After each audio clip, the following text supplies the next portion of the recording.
ஒரு சட்டத்தை இயக்கிறார்கள். அதில் 10 ஆண்டுகளாக சிறைப்பட்டு கிடக்கும் சிறைவாசிகளுக்கு விடுதலை உண்டு. ஆனால் இஸ்லாமியர்களுக்கும் ராஜீவ்காந்தி கொலை வழக்குகளுக்கும் இது பொருந்தாது என்கிறார். என் அன்பு சொந்தங்களே, நாம எல்லாமே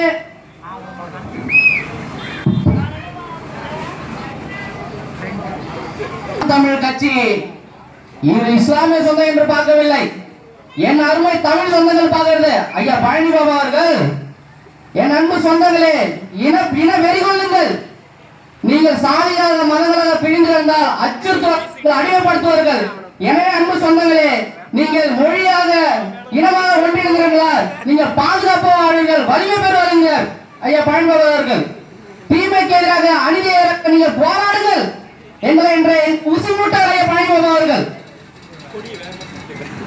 ஐயா காகிதமித்தால் அவர்கள் இந்திய பாராளுமன்றத்திலே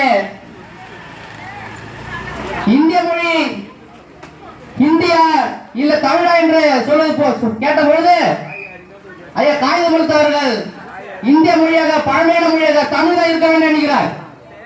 ஐயா நேரு காகிதமித்த பார்த்து கேட்கிறார், என்ன காகிதம் நீங்க இஸ்லாமிய நீங்க உருதா கேட்பீங்கன்னு பார்த்தா காகிதம் தமிழ் கேட்கிறீங்க என்று. அதுக்கு அவர் சொன்ன பதில் என்ன சொன்னதே, நான் அல்லாஹ் என்று அழைப்பதற்கு முன்பே நான் அம்மா என்று அழைத்தவன், இஸ்லாமியங்கள் வழி இந்த தமிழர்கள் மொழி என்று அந்த காலத்தில் பேசினார்.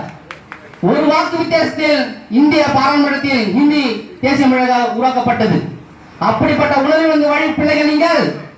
நாம் தமிழ் கட்சி 10 இஸ்லாமியர்களுக்கு இடத்தை ஒதுக்கி இந்த தேர்தலில் போட்டியிட இருக்கிறது.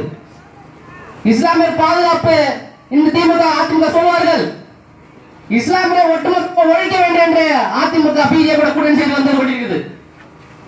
இஸ்லாமிய தீவிரவாதி பயங்கர என்று சொன்ன திமுக ஒரு வாக்கு இல்ல, இஸ்லாமிய சொந்தங்கள் தமிழ் சொந்தங்கள் என் உயிர் சொந்தங்கள் போராடக்கூடிய அண்ணன் சீமானுக்கு ஒரு வாக்கா என்ற என் அன்பு சொந்தங்கள். வாக்கு என்பது வலிமிக்க ஆயுதம். அந்த வாக்கை பசி, பஞ்சம், லஞ்சம், ஊழல், கொலை, கொள்ளை, கற்பழிப்பு, தீண்டாமை, அடக்குமுறை, ஒடுக்குமுறை, பெண்ணி அடிமத்தனம், மதுமது, கோலை, இது ஏதுமற்ற தூய தேசப்படைக்க உங்கள் வாக்கை செலுத்தி இந்த களத்திலே போட்டியிடும் என் அன்பு அண்ணன் செந்தமிழ் சீமானின் அன்பு தம்பி தமிழ் அண்ணன் அவர்கள் இந்த களத்திலே இந்த மண்ணுக்கு மக்களுமாக 10 ஆண்டுகளாக போராடிட்டு இருக்காரு. 10 ஆண்டுகளா நெஞ்சு வழிய கட்டிட்டு இருக்காரு. பல போராட்டங்களில் கலந்து கொண்டு 10 ஆண்டுகளா கட்டிட்டு இருக்காரு. என் மக்களுக்கும் என் மண்ணுக்கும் இந்த இனத்துக்கு எதை செய்துவிட முடியாதா என்று.